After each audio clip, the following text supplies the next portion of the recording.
Brodes Media. The Fly Guys. Oh my God. Has it been fun? There's been a couple of duds, meaning really the Foerster injury and the loss to Pittsburgh.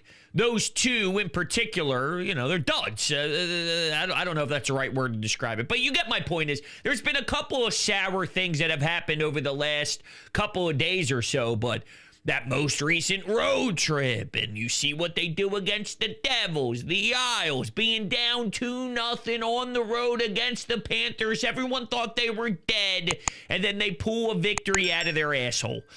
They're doing some things, ladies and gentlemen. They're not perfect. They weirdly score in crazy waves that don't even make sense.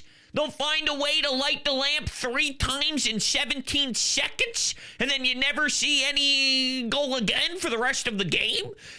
You'll see them have big leads, and then somehow they have to manage a shootout victory. But, I'm not complaining. This is fun. This is fun.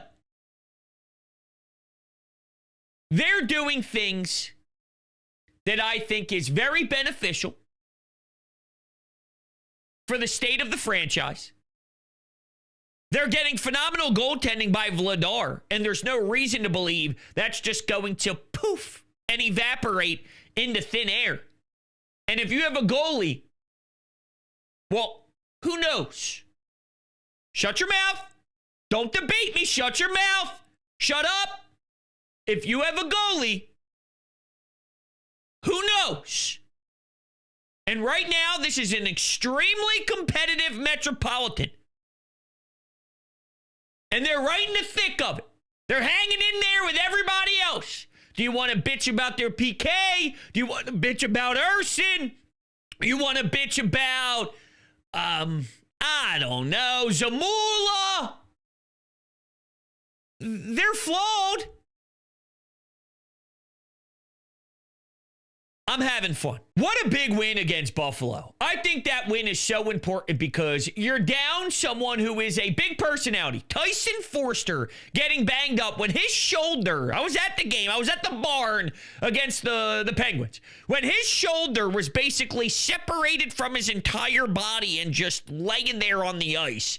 You could feel the entire team deflate. You could feel the building sort of deflate as well. And it was a bad game from Vladar, and it was just one of those you lay an egg type of performances. And it does bother me because you're coming home after a strong road trip and you're playing Crosby. You're playing Malkin. You got LeChat. You got guys that you know you hate, that you know you despise. The barn was buzzing early. You want to see if you can build off the momentum. And it was just dead. It was dead. And it was a little annoying. But my point is, the building lost such a contributor. That dude was scoring goals left and right. You beat the New Jersey Devils scoring late. Tyson Foerster's ripping one.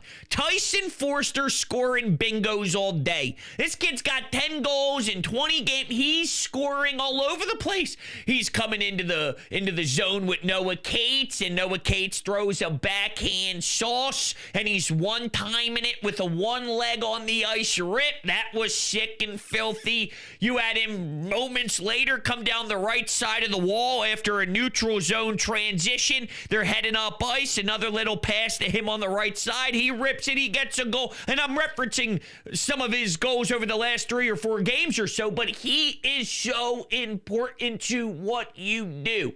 So not only did you fall short emotionally against a heated rival, and you watch Crosby light the lamp a billion times, which was a little conflicting for me because you know I love Crosby. You lost Foerster. What's it look like against Buffalo? That spark that was going when Bobby Brink scores, and you're watching the crowd erupt. You're seeing the team fight back when Trevor Zegras gets drilled from behind. You're seeing the team come together and make sure cross checks to the face. After the whistle. Standing up for the guys. You lose Cam York. And this Buffalo team, well, trust me, they go through their ugly stretches year in and year out. They're about a 500 hockey team. We say, it's not that big of a deal. You beat a team that stinks. Yeah, they're not good. I get it. They're not doing what the Colorado Avalanche are doing. Oh, my God. Go look at do they have a loss yet? Seriously, I'm not even kidding. I say that facetiously, but I'm not at the same time. I think they have one regulation loss. Right? By no means are you beating Colorado with this win against Buffalo, but you're losing a lot of your firepower. Cam York leaves the game as well. You're losing to the Penguins. What do? You got to stop the bleeding. This is a test on your end. This is less about what the other team provides and what you can control. And that's what Rick Tocchet wanted to see, and that's what he got. So where are the Avs? The Avalanche, they're 19-1-6. Come on, man. Come on, man. It's unreal. So I have a couple of big picture questions, okay, for myself and for all of you listening. Let's start with this. Who is Michkov? Heading into this season, the billboards were everywhere. He's the face of the franchise. He comes in out of shape. It was very disappointing.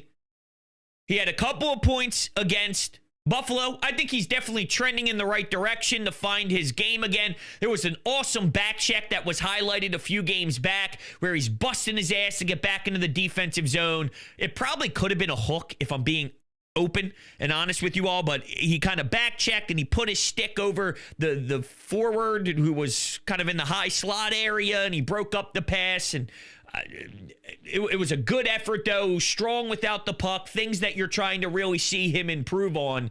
And I think it's heading in the right direction. But, you know, and by no means am I ruling this kid out. I think he's obviously extremely skilled. What I'm realizing, though, is he's not a sexy player. And that doesn't mean it's a bad thing.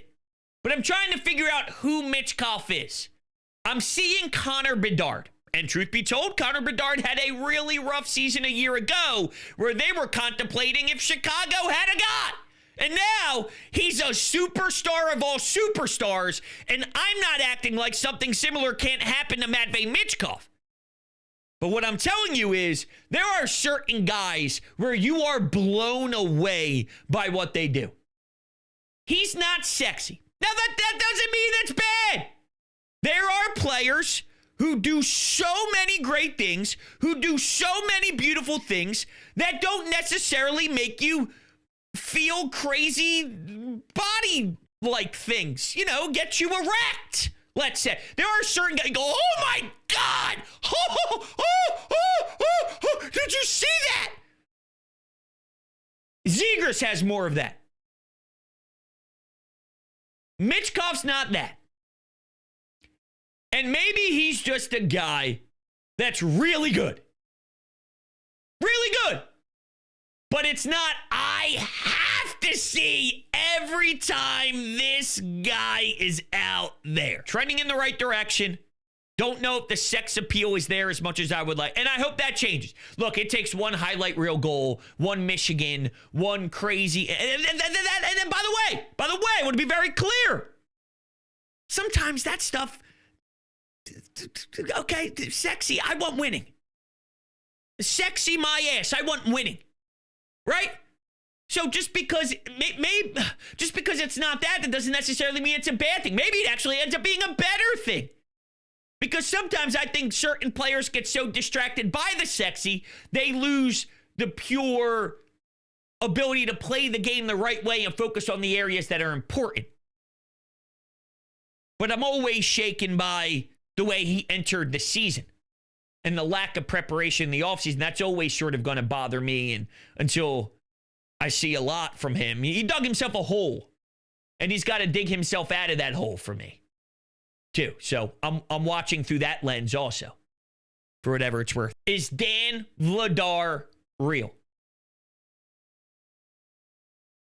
Hard for me to say now. I think he's this. He's making 2 pad stack saves. He's flopping all around in the crease, making spectacular efforts every single night. He's robbing people point blank in the slot. He's keeping a game 1-0 when the other team scores first. And now instead of being 2-0, it's 1-0, which allows the Flyers to get an opportunity during the intermission when the ice is getting cut to regroup. Then maybe they get a power play goal. They tie it up 1-1, but it could have been 2-0 if Dan Vladar didn't stand on his head. This guy's unreal. And there are some games where we point out, look at Owen Tippett's 4-point night. Look at Mitchkov's 2 assists. Look at what Coots did. Look at what Foerster did. Look at what Brink did. But really, none of that happens without Vladar. And now we're living in a world where we just expect Vladar to do that. And we don't discredit him, but we don't highlight it as much. And Bush is the only one that does it, clearly, because he looks through the lens of being in between the pipes. But it's like, well, you got to remember, back in that first period with 6 minutes to go, back in that second period when it was a 2-0 game, you're lucky it wasn't 2-1 because Dan Vladar was special. We almost forget about some of the plays that he makes because he makes outrageous plays on a consistent basis now.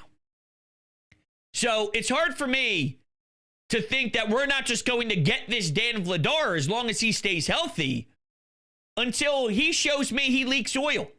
Maybe it's as simple as he didn't get the opportunity to flourish. He didn't get that chance. And think about it. It was a duo, a tandem heading into this season. Danny Briere, Keith Jones, they assessed the goalie situation, the tandem, and said, we're going to use Urson, who can't really survive as an everyday goalie because he gets worn down, and Vladar, who was in a situation in Calgary with Wolf, and we're going to make this work as this 2-man show. Urson folded, and he crumbled. Dan Vladar said, I've already been through this crap, and I'm not going to lose this job this time. And he rose to the occasion. Maybe this was always in there. Maybe this was something that he had bottled up, and he was just waiting for a chance to really prove, I can start, I can get the night, or I can get the net every night, and this is my fucking job. This is my fucking net. No one's stealing my fucking net. And he just never had that chance in Calgary with what was transpiring with their goalie. So this could be him. This could be real. This could be him.